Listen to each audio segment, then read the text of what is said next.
Ils sont malins à Bruxelles, hein. Ils profitent du fait qu'en ce moment tout le monde regarde du côté de Daesh et a trop mangé de marrons glacés à Noël pour faire leur petit coup en douce. Résultat, ils vont nous transformer le paysage viticole européen, et donc français, en trois coups de crayon et d'ordinateur.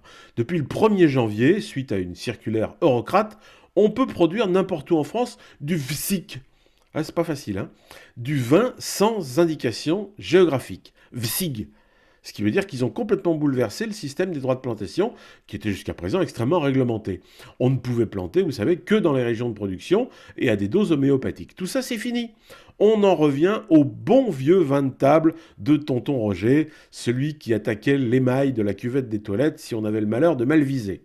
Rien qu'en France, on pourra planter 8000 hectares de plus, sans rien demander à personne. Et où on veut, hein. Au bord du périph' à Paris, sur la plage de la Baule, à la pointe du Raz, au sommet des Grandes Jorasses.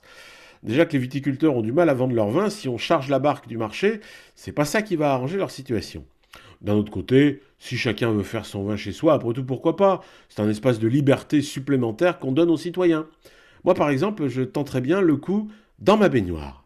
Un ou deux pieds de vigne dans la salle de bain, il y a une bonne hygrométrie, une petite lampe solaire pour nous chauffer tout ça quand il faut, et ça peut marcher, hein. Après tout, il y en a bien qui font pousser du cannabis dans leur baignoire. Alors pourquoi pas du merlot?